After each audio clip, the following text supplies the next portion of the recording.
Well, this is not my first review of a bastard knife, right? But I really haven't done many, one or two. And I'll put the reviews down below. But these guys are in Spain, okay? And they have a sense of humor too, right? Okay, so bastard knives. They kind of got a good thing going as far as this is concerned. I think this is pretty amusing. Really stands out. This is a big knife. This Venator is a big knife. Venator, Bastard Knives. I'll give you the link to Bastard Knives. You can check it out. I hope you got some extra euros available so you can buy one. Or, how about just get one on White Mountain Knives. They're right here in the USA. LTK is your discount code for 10% off, so it'd be in the 200 and some odd dollar range. The Venator. Now, I was curious because I got this, and it just seems like it's really got great fit and finish, and it seems like this is a knife to me that is like maybe a high-end Chinese manufacturer, really somebody who's doing great OEM work, etc. And guess what? Yeah, I asked him, Best Tech. This is Best Tech OEM. So there you go with that. You could do way worse. Best Tech does really good OEM work, and they have great knives themselves that they do, like Ostapel, Combu Designs, all these others that are doing knives with them, and they have some really interesting knives. But here it is, Bastard Knives Venator, and the carbon fiber going on here. Now, this is, all right here, Bastard Knives on the pocket clip. Looks like, now I'm just guessing, but I'm thinking you can go left hand with this. Okay, so you got right and left hand, so didn't leave the lefties out, and guess what? You've got ambidextrous thumb studs too, so still didn't leave the lefties out on this. But this is a knife. This is a knife. I probably should have backed my camera up a bit because we're going to go right out of frame on this. 9 inches overall length. What do we got? 23 centimeters. We've got about a 4-inch blade right there. 3.75, 3.8 at the shortest point to the bolster. And 100 millimeters plus or minus right there. A little recurve in there for pull cuts and getting crazy there. Yeah, looks like I guess a stonewash or bead blast. It really looks more like a bead blast than a stonewash, but okay. And let me grab a piece of paper just for shits and giggles. Oh yeah. Yeah, okay, yeah. They got an edge on this little dog right there. Oh yeah, she's sharp. Okay. So Bowler N690, which is, a European steel from Bowler, and it's popular in Europe, so I understand why these guys in Spain would like it, because it's really popular among Europeans. And if you see a lot of the Italian and MKM makers and stuff, they use a lot of N690 as well. Okay. And it's a full stainless, and it's used a lot in chef's knives and other things like that because it's very corrosion resistant, etc., etc.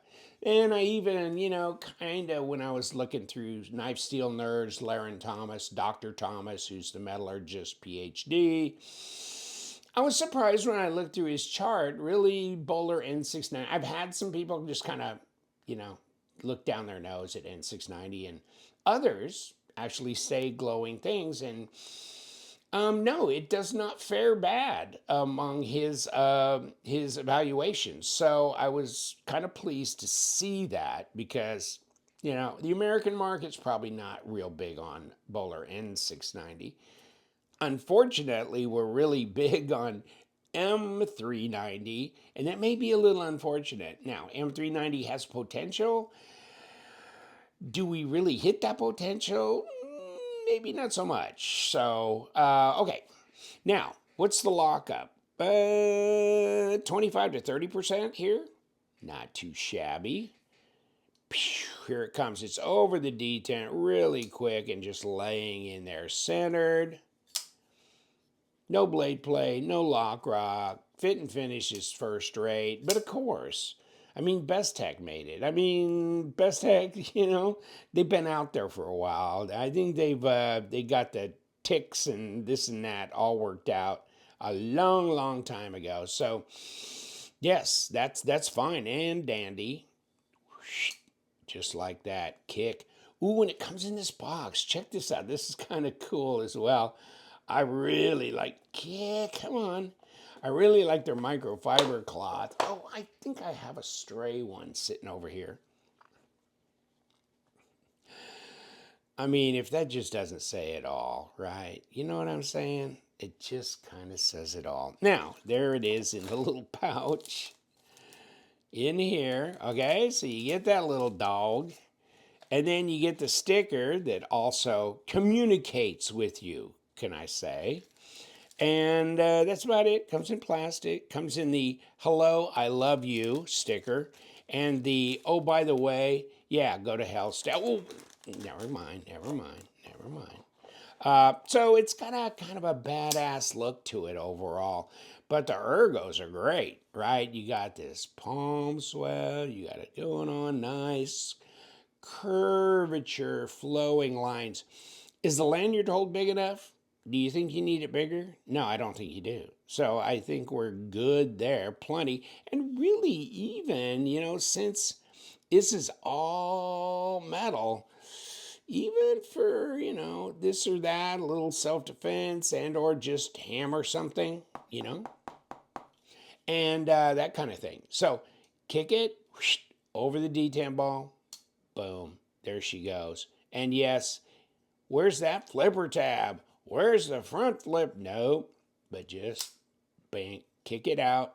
So as far as that goes, really easy. Thumb, middle finger from the backside, flickable.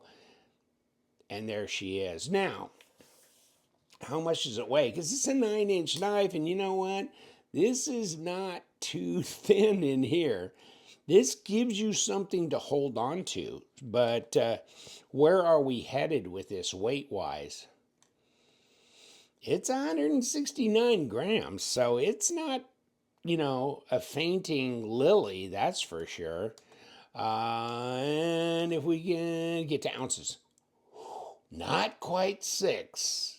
But can we call it 6 for all practical purposes? So 6 ounces, yes.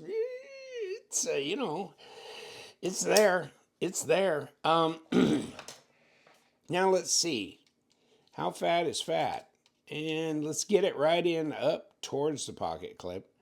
15.5 millimeters. Ooh, baby, it ain't no 12 and a half. 0.6, so 6/10 of an inch. Okie dokie. Yeah, that's a handful, all right. And what do we got here? 0.15, so we're close to 4 millimeter, but we're 3.8 millimeter blade stock. So, whoosh, got some belly for cutting right here, don't it?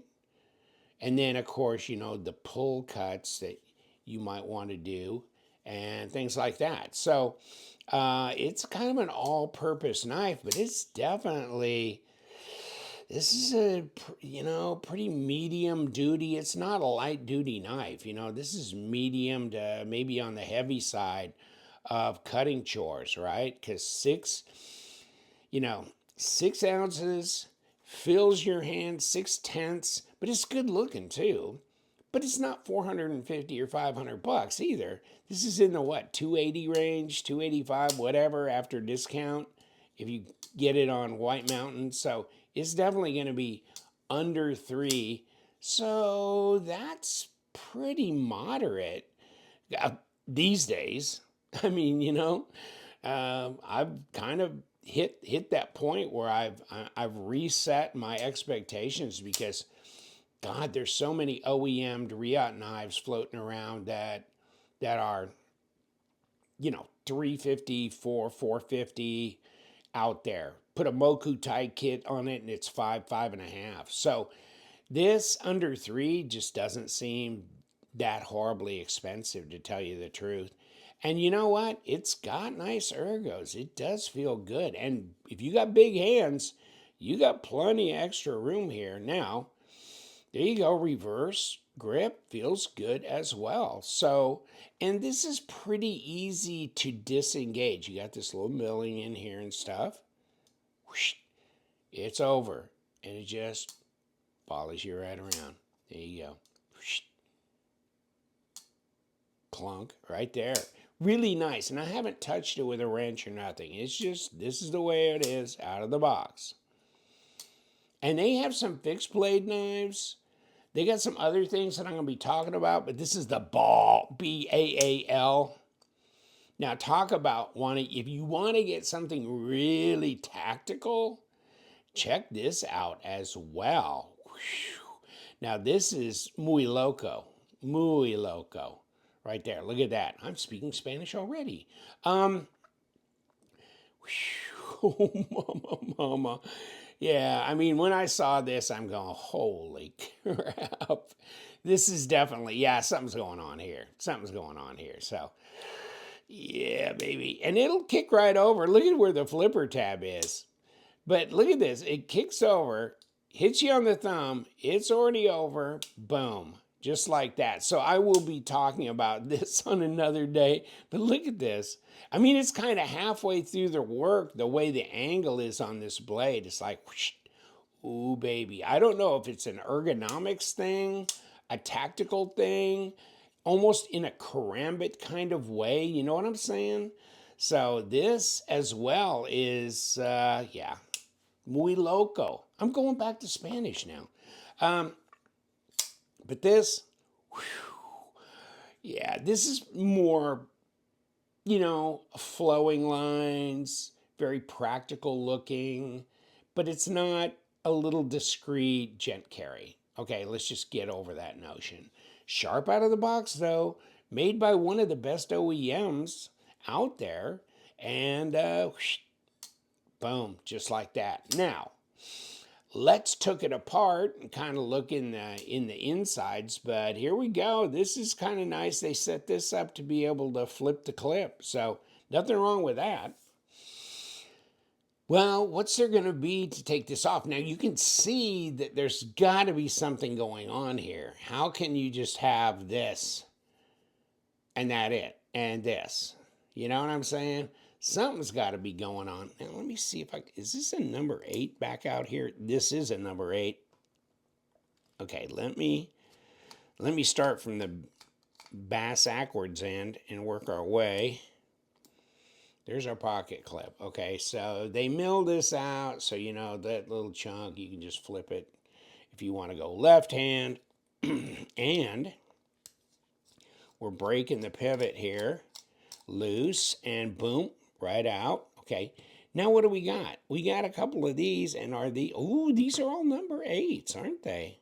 Well, I'm duly impressed then, actually. These are all nice little number 8. Even on the inlay or the overlay scales, which you don't see very often anybody doing that. And we got it all. Yeah, we do. Okay, so here's that, and here's that. Okay, so lay them over. What do we got in here? We got an extra screw. I kind of figured there'd be an internal screw because you got that scale laying on the top, but it's just screwed into the liner. So, okay, and here's little tink. So little tink, go over here, buddy. Little tink, go in there. Okay, anything else to cause trouble? No? Okay. Looks like captured pivot though, right? So maybe we were smart. Well, we had to. We had to go on the backside, duh. Okay, never mind. Brain not engaged. Here we go. And so not nested. shall we say that, not nested. Now, ceramic detent ball, but of course, this is what I'd expect from a Best Tech OEM, right? And captured pivot, etc. Nice shred carbon fiber, all that. Or marble carbon fiber, I can't remember how you want to call that, but here's your bearings. Here's your bearings. They're nice. Okay, good, good, good. Okay, boom, boom, knock them out. Clean, clean machine. Wow. Yeah, no goobers, dust, and garbage there, that's for sure. And push, push, and there you go, captured, captured. But it's not here, it's here that it's capturing it on the opposite liner. So there's that. There's where you can flip it to. All that skeletonized, okay? So thank God, because it's almost 6 ounces the way it is, okay? But here it is, easy to take apart, sharp, good ergos. It's a big dog, so maybe that's for you. And that's your disassembly too. Bastard knives. Oh, just the possibilities are endless for this little sucker. Put this over that one right there. Bigger finger. The bigger finger for the bigger effect. Bastard knives. And yes, woo, it is a big bastard. And they know how to do it over there in Spain. You know what? I hear southern Spain is a beautiful vacation spot. And apparently, they love bastards. So I'd probably get along well there. The Venator. The Venator. Venator. I'll have you know. Right? Yes, check it out. White Mountain Knives, or I'll give you the link to their website. Either way. And I don't know where else Bastard Knives are sold, but I know those are 2 places. And of course, the main one would be the Bastard Knives website. But here you go. Yes, we do. We love them knives. You guys stay sharp.